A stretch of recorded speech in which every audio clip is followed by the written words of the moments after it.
Hi everyone, welcome back to my channel. आज की इस वीडियो को हम स्टार्ट करते हैं। आज डेट 17 अप्रैल 2026। आपको जैसा कि डेली पता है कि हम मॉर्निंग में अपना सेशन आपको प्रोवाइड करवा देते हैं कि ये पीवाईक्यू सीरीज़ होने वाली रहती है, जिसमें कि हम रिवीजन के साथ साथ पीवाईक्यूज़ को डिस्कस करते हैं, कॉन्सेप्ट भी उसके पीछे का जानते हैं। और आज ये डे नंबर 10 होने वाला है एनिमल फिजियोलॉजी सब्जेक्ट का। और हम हर वीक नए सब्जेक्ट को डिस्कस करते हैं। अभी हमारा एनिमल फिजियोलॉजी का वीक चल रहा है, जिसमें कि हम टोटल 50 क्वेश्चन, ये यहाँ पे केवल लिखा हुआ है, हम इससे ज़्यादा क्वेश्चन भी 1 वीक में लगभग हो जाते हैं हमारे। और 7 क्वेश्चन डेली, एक एडिशनल इन्फॉर्मेशन की मंडे टू फ्राइडे हम total 7 question, and Saturday and Sunday हम टोटल 10 प्लस क्वेश्चन डिस्कस करते हैं। और आपको ये सेशन टोटल केवल 15 मिनट आपको निकालना रहता है दिन भर में से, और ये पूरा वीडियो आपको मिल जाता है और 15 मिनट के अंदर ये वीडियो ख़त्म हो जाती है, जिससे कि आपका एक टाइम बचता है और आपका प्रोडक्टिव डे जाता है। और ये वीडियो की यही कोशिश रहती है कि आपको डेली कुछ पीवाईक्यू हम कर लें, जिससे कि कॉन्सेप्ट भी क्लियर रहे और हमारा प्रैक्टिस भी बनी रहे। तो आप डेली केवल मॉर्निंग में आपको वीडियो प्रोवाइड कर दी जाती है, जहाँ से आप इस वीडियो को देख लेते हैं। और इसलिए हमारे चैनल को सब्सक्राइब जरूर करके जाइएगा। और अगर आपको ये सीरीज़ पसंद आ रही है तो सब्सक्राइब करिएगा। और हमारे पास्ट व्यूवर्स भी जुड़े हुए रहते हैं, जिससे कि आप वहाँ देख सकते हैं और लाइक भी कर सकते हैं चैनल को। और बेल आइकन ऑन कर लीजिएगा, जिससे कि आपको ये वीडियो की जो भी नोटिफिकेशन रहे वो आपको मॉर्निंग में मिल जाए। और अगर कोई भी डाउट हो या फिर किसी भी तरीके का फीडबैक देना हो तो आप कमेंट कर सकते हैं। और ये जो पूरे सीरीज़ हमारी चल रही 1 वीक की, हर एक सब्जेक्ट की, जैसे कि बायोकेमिस्ट्री हो चुका है, तो उसकी वीडियो की पूरे जो PDF होगी वो आपको प्रोवाइड कर दी जाती है। कहाँ पे? टेलीग्राम ग्रुप में, जो कि यहाँ पे लिंक दिया हुआ। और अगर आपको वो सारी वीडियोस देखनी है तो यहाँ पे आई बटन पे आपको प्लेलिस्ट मिल जाएगी, वीडियो की लिंक मिल जाएगी, और इससे पहले सेशन का भी आई बटन पे आ जाएगा, वहाँ से आप क्लिक करके देख सकते हैं। तो चलिए इस सीरीज़ को स्टार्ट करते हैं। अब आपके स्क्रीन पे जो क्वेश्चन शो हो रहा है उसका आंसर देने की कोशिश करिएगा, और अपने नंबर को कमेंट करिएगा कि कितना नंबर आपके बने टोटल क्वेश्चंस में से। तो पहला क्वेश्चन आपकी स्क्रीन पे शो हो रहा है ये। तो फर्स्ट क्वेश्चन क्या कह रहा है? In both males and females, ठीक है, gonads secrete polypeptide hormone called inhibin B, ठीक है, विच इनहिबिट्स। तो यहाँ बोल रहा है कि सबसे पहले मेल और फीमेल में इनहिबिन बी एक पॉलीपेप्टाइड हार्मोन सिक्रीट होता है, वो क्या इनहिबिट करता है? तो जो इनहिबिन बी होता है या फिर इनहिबिन हार्मोन होता है, वो 2 टाइप का होता है, inhibin A and inhibin B. दोनों ही कुछ कुछ चीज़ें इनहिबिट करते हैं, उनके बारे में पहले देखते हैं। फर्स्ट कह रहा है ल्यूटिनाइजिंग हार्मोन, सेकंड कह रहा है फॉलिकल स्टिमुलेटिंग हार्मोन, थर्ड कह रहा है प्रोलैक्टिन, एंड फोर्थ कह रहा है थायराइड स्टिमुलेटिंग हार्मोन्स।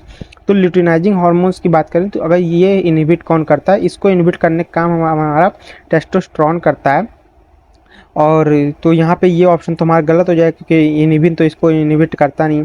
सेकंड है हमारा फॉलिकल स्टिमुलेटिंग हार्मोन्स। तो ये जो होता है ये आपका मेल्स और फीमेल्स में, मेल्स में आपका टेस्टोस्टेरोन स्पर्म बनाने के लिए, और आपका फीमेल में ओवा बनाने के लिए यूज़ किया जाता है फॉलिकल स्टिमुलेटिंग हार्मोन्स। और ये क्या होता है, जब फॉलिकल स्टिमुलेटिंग हार्मोन्स यानी स्पर्म बहुत ज़्यादा बन जाते हैं तो ये आपको निगेटिव फीडबैक देते हैं। किसको देते हैं? जाके आपके इनहिबिन को निगेटिव फीडबैक देते हैं।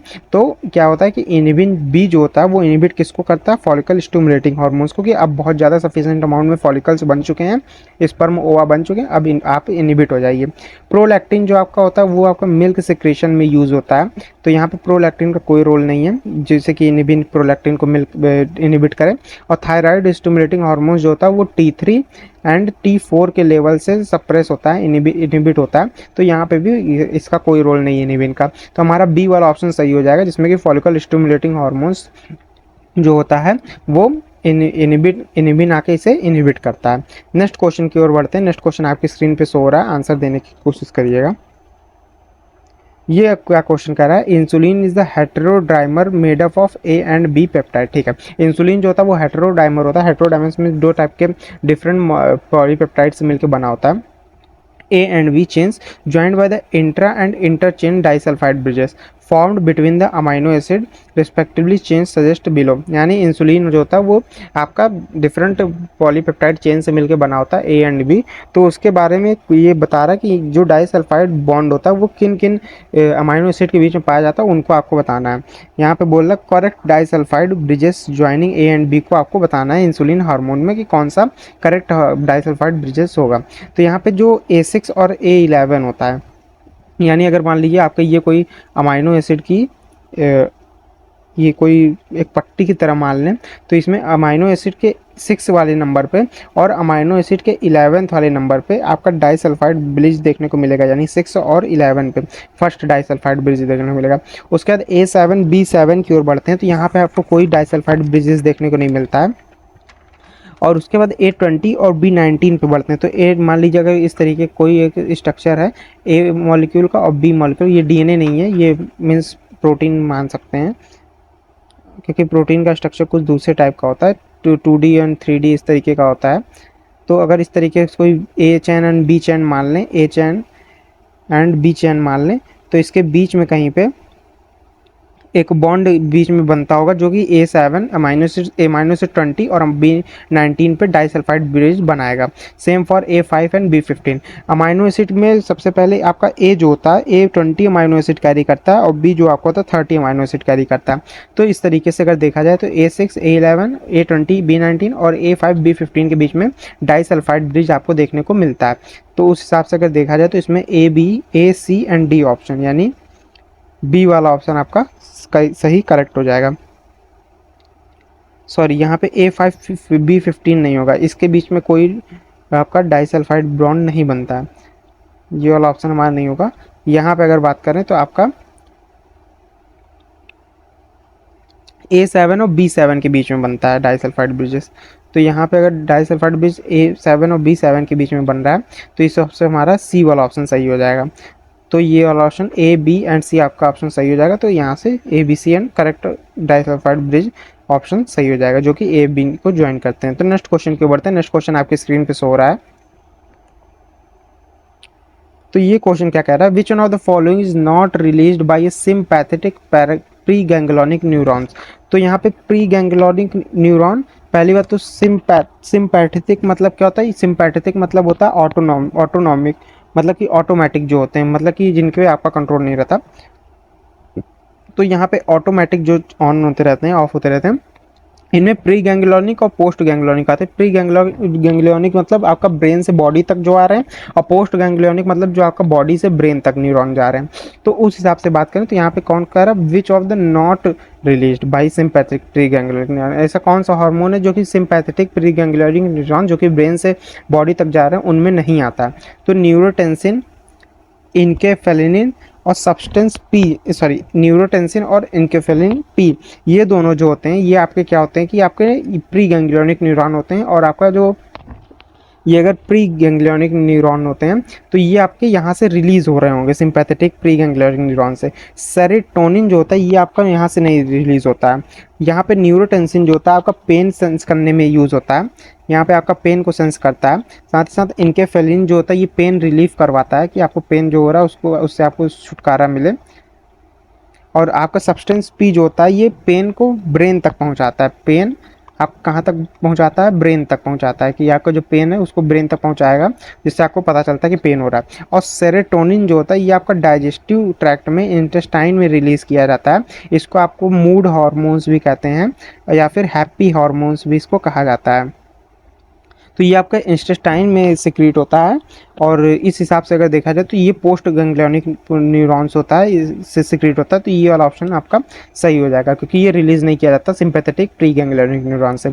60 नंबर क्वेश्चन के बढ़ते हैं। तो ये कह रहा है which of the following routes is responsible for maximum amount of body heat loss in humans at ambient temperature 21 degree Celsius. तो यहाँ पे सिंपल बोल रहा है कि अगर 21 डिग्री सेल्सियस पे कोई ह्यूमन है तो उसका सबसे ज़्यादा हीट लॉस किस चीज़ से होता है, रेडिएशन एंड कंडक्शन से, रेस्पायरेशन से, यूरिनेशन एंड डिफेक्शन से, वेपराइजेशन ऑफ स्वेट से। तो सबसे ज़्यादा अगर 21 डिग्री सेल्सियस पे ह्यूमन के बॉडी की हीट का लॉस होता है तो वो रेडिएशन एंड कंडक्शन से होता है। मोर देन 60% लॉस किया जाता है हीट का आपके किसमें, 21 डिग्री सेल्सियस में ह्यूमन बॉडी से। रिस्पायरेशन की बात करें तो यहाँ पे केवल 2 से लेकर 5% तक की लॉस देखने को मिलता है। और यूरिनेशन एंड डिफेक्शन की बात करें तो ये बहुत ही ज़्यादा निग्लिजिबल अमाउंट होता है, इससे बहुत कम ही हीट का लॉस होता है, यानी 0% से भी कम मान सकते हैं आप। 0% से भी कम मान सकते हैं। और उसके अलावा वेपराइजेशन ऑफ स्वेट से बात करें तो इसका मतलब कि ये आपका 35 डिग्री सेल्सियस पे देखने को मिलेगा जब हीट ज़्यादा होगी। ये वाली कंडीशन आपको तब देखने को मिलती है जब हीट ज़्यादा होती है, और इसमें भी हीट लॉस नहीं होता क्योंकि आपका स्वेट बन जाता है तो वो आपका कोल्ड, आपको ठंडी पहुँचाने का काम करता है, तो इससे बहुत कम अमाउंट ऑफ हीट निकलती है। तो रेडिएशन एंड कंडक्शन सबसे ज़्यादा हीट लॉस होता है 21 डिग्री सेल्सियस पे। तो ये वाला ऑप्शन आपका सही हो जाएगा। नेक्स्ट क्वेश्चन की ओर बढ़ते हैं। नेक्स्ट क्वेश्चन आपकी स्क्रीन पे शो हो रहा है। तो यहाँ क्या बोल रहा है, in mammals primary circadian clock is located in the which of the following parts of the brain. तो यहाँ पे सर्काडियन क्लॉक क्या होती है, जिससे कि स्लीप अवेक साइकिल भी कहते हैं, जिससे कि आप सोते और जागते हैं तो उसे सर्काडियन क्लॉक कहा जाता है। तो ये कहाँ पे होती है, ब्रेन के किस पार्ट में। पहला बोल रहा है occipital lobe of cerebrum. Occipital lobe of cerebrum जो कि आपका ब्रेन के सबसे पीछे हिस्से में होता है, और ये आपका क्या होता है, देखने के लिए यूज़ किया जाता है। तो यहाँ पे अगर हम लिख दें कि ये फॉर सी एनीथिंग, और ये आपके सबसे पोस्ट पीछे साइड में, बैक साइड में, बैक टू ब्रेन, यानी आपका एकदम ब्रेन के पीछे साइड में होता है, जिससे कि आपकी आँखी के जो आइज़ के नर्व होते हैं वो जाके सबसे पीछे सेरिब्रम में कनेक्ट होते हैं। तो ये देखने के लिए यूज़ किया जाता है। अगर ये ख़राब हो जाता है तो इससे कोई आपका सर्काडियन क्लॉक पे असर नहीं पड़ेगा, आप तब भी स्लीप और अवेक साइकिल मेंटेन रहेगी। एमाइगडाला जो होता है, एमाइगडाला आपका जो होता है ये आपके ये आपका जो इमोशन कंट्रोल करने का काम करता है, ये आपका इमोशन कंट्रोल करने का काम करता है। ये आपका अगर देखा जाए तो ये इमोशन को कंट्रोल करता है। इसका भी स्लीप अवेक साइकिल पे कोई असर नहीं पड़ता, इसके भी कोई दिक्कत होने पे। सुप्रा का चैज़मेटिक न्यूक्लियस, ये आपको क्या होता है, हाइपोथैलेमस में पाया जाता है। हाइपोथैलेमस में देखने को मिलता है, और हाइपोथैलेमस के फ्रंट पार्ट में ये देखने को मिलता है। सुप्रा चैस्मेटिक न्यूक्लियस फ्रंट में देखने को मिलता है हाइपोथैलेमस के, और ये क्या होता है, यही आपका स्लीप अवेक साइकिल्स के लिए रिस्पॉन्सिबल होता है। तो ये वाला ऑप्शन हमारा सही हो जाएगा। प्राइमरी सर्काडियन जो क्लॉक होती है इसको कौन मेंटेन करता है, सुप्रा चैस्मेटिक न्यूक्लियस, जो कि हाइपोथैलेमस के फ्रंट पार्ट में होता है। फ्रंटल लोब ऑफ सेरिब्रम, ये आपका डिसीजन मेकिंग के लिए होता है। ये डिसीजन मेकिंग के लिए होता है। ये आपको कोई भी अगर डिसीजन ले रहे हैं तो आपको फ्रंटल लोब ऑफ सेरिब्रम का यूज़ होता है। तो ये वाला ऑप्शन भी आपका नहीं होगा। तो यहाँ पे सुप्राचाइजमेटिक न्यूक्लियस आपका सही ऑप्शन हो जाएगा। तो नेक्स्ट क्वेश्चन की ओर अब बढ़ते हैं। नेक्स्ट क्वेश्चन आपकी स्क्रीन पे शो हो रहा है। तो यहाँ बोल रहा है एट हाई एल्टीट्यूड, यानी ऊपर जाते हुए किसी भी माउंटेन पे या फिर किसी भी ऐसी जगह पे जो ऊंची जगह हो, compensatory mechanism operated over a period of time increase altitude tolerance in human world called acclimatization। यानी अगर आपकी बॉडी किसी ऊपर हाइयर एल्टीट्यूड पे जा रही है तो आपकी बॉडी कुछ अपने अंदर बदलाव करती है और उस एल्टीट्यूड में रहने लायक बनती है, तो उसे एक्लिमेटाइजेशन कहते हैं। और यहाँ पे बता रहा है इस कंडीशन, ऐसी कंडीशन में कौन सा इनकरेक्ट स्टेटमेंट है यहाँ जो दिए हुए हैं। तो यहाँ बोला the initial increase of ventilation is relatively small at in high altitude but ventilation steadily increase over next few days. कि कुछ जब आप चढ़ना किसी भी माउंटेन पे स्टार्ट करते हैं तो आपका जो वेंटिलेशन होता है, यानी सांस अंदर या बाहर लेने की जो स्पीड होती है वो धीमे रहती है जब आप हाई एल्टीट्यूड पे चलते हैं। लेकिन जब आप वहाँ पे पहुँच जाते हैं तो कुछ दिनों में आपको ऐसा देखा जाएगा कि आपकी जो सांस लेने की जो स्पीड होगी वो क्या हो जाती है, इंक्रीज़ हो जाती है। तो ये ऑप्शन हमारा सही होगा, लेकिन हमसे इनकरेक्ट ऑप्शन पूछ रहा है। उसके बाद बोल रहा red blood cell 2-3 DPG is increased. तो यहाँ पे रेड ब्लड सेल्स 2-3 DPG की बात कर रहा है। तो ये क्या होता है, ये सही ऑप्शन है, क्योंकि अगर ये आपका 2-3 DPG आपका होगा तो ये आपका इंक्रीज हो जाएगा और ऑक्सीजन को क्या होगा, कम से ज़्यादा ट्रैप करेगा और उसके साथ ही साथ ऑक्सीजन को जल्दी रिलीज़ भी करेगा। तो ये आपका लेवल बढ़ जाता है ब्लड सेल्स में। The blood pH become more alkaline. तो जैसा कि आप ब्लड जब हाई एल्टीट्यूड पे जाएंगे तो वहाँ पे क्या होगा, आपकी रिस्पायरेशन स्पीड बढ़ जाएगी, तो आपको CO2 क्या करना पड़ेगा, जल्दी ऑक्सीजन लेंगे और CO2 आप जल्दी रिलीज़ करेंगे एटमॉस्फेयर पे। तो जैसे कि आप CO2 एटमॉस्फेयर ज़्यादा रिलीज़ करते हैं तो आपको क्या होती है, एल्केनाइन कंडीशन बन जाती है बॉडी के सेल्स के अंदर। तो ये वाला ऑप्शन भी हमारा सही है। The oxygen dissociation curve is shifted to left, ये ऑप्शन हमारा गलत बोल रहा है, क्योंकि ये जब आपका ऑक्सीजन डिसोसिएशन कर्व जो होता है वो लेफ्ट साइड में स्क्यूड हो जाएगा। तो वहाँ से लेफ्ट साइड का स्क्यूड मतलब क्या होता है कि ऑक्सीजन रेड ब्लड सेल से ज़्यादा बाइंड हो रही है, यानी RBC से आपकी जो O2 है ज़्यादा बाइंड हो रही है। तो अगर आरबीसी से O2 ज़्यादा बाइंड होगी तो आपके बॉडी की सेल्स जो होंगी वो मरने लगेंगी, उनको ज़्यादा आपको ऑक्सीजन फिर प्रोवाइड नहीं हो पाएगी। तो इस वजह से ये वाला ऑप्शन हमारा गलत है, क्योंकि आरबीसी जब हाई एल्टीट्यूड पे आप जाएंगे तो आरबीसी O2 से ज़्यादा बाइंड करे, लेकिन उसके साथ क्या होता है कि तुरंत ही आपकी एफिनिटी जो आरबीसी की O2 से बाइंड होने की रहे वो कम रहे। मतलब कि आप जैसे ही आरबीसी O2 से बाइंड हो रही और उसके बाद तुरंत उसको छोड़ देना चाहिए, जैसे कि बॉडी के पास तुरंत ही बॉडी की तरफ रेड ब्लड सेल्स चली जाएं ऑक्सीजन को लेके, और ऑक्सीजन वहाँ पे मतलब कि दे दें, जिससे कि आपका प्रॉपर मेंटेन रहे O2 का बैलेंस आपके बॉडी में। तो ये ऑप्शन यहाँ पे गलत बोल रहा है। The pH cerebro spinal fluid further increased. Cerebral spinal fluid जो होता है इसमें कोई चेंज देखने को मिलता ही नहीं है, जैसे कि पीएच बॉडी का इंक्रीज होता है। तो पीएच सेरिब्रो स्पाइनल फ्लूइड का बिल्कुल नहीं होता है इंक्रीज, मतलब आपके दिमाग का जो सेरिब्रो स्पाइनल सेरिब्रम में फ्लूइड होता है वो बिल्कुल इंक्रीज नहीं होता, बिल्कुल मिनिमम चेंज देखने को मिलता है। तो ये वाला ऑप्शन भी गलत है। तो इस हिसाब से अगर देखा जाए तो 4 और 5 ऑप्शन डी वाला ऑप्शन कह रहा है, तो ये वाला ऑप्शन हमारा सही हो जाएगा। नेक्स्ट क्वेश्चन की ओर बढ़ते हैं। नेक्स्ट क्वेश्चन आपकी स्क्रीन पे शो हो रहा है। चलिए, तो आज का क्वेश्चन सेशन यही ख़त्म होता है। टोटल हमने क्वेश्चन कर लिए हैं 7+। और एक मोटिवेशन कोट है आपके लिए, बिलीव इन योर ड्रीम्स। अपने सपनों पे भरोसा रखनी चाहिए हमें, क्योंकि अगर इन पे भरोसा नहीं होगा तो वो सपने कभी पूरे नहीं हो पाएंगे। तो आज का सेशन बस यहीं तक था, और लास्ट में आपके लिए थैंक यू।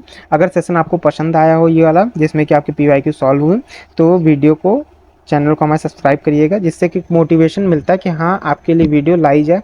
तो प्लीज़ सब्सक्राइब करिएगा सभी लोग, आपसे रिक्वेस्ट है। और वीडियो को लाइक जरूर करिएगा, लाइक भी करिएगा, साथ ही साथ बेल आइकन ऑन कर लीजिएगा, जिससे कि आपको मॉर्निंग में डेली नोटिफिकेशन आ जाए जब भी वीडियो रिलीज़ हो, क्योंकि डेली वीडियो रिलीज़ होती है हर एवरी मॉर्निंग। केवल 15 मिनट आपको निकाल के देखना होता है।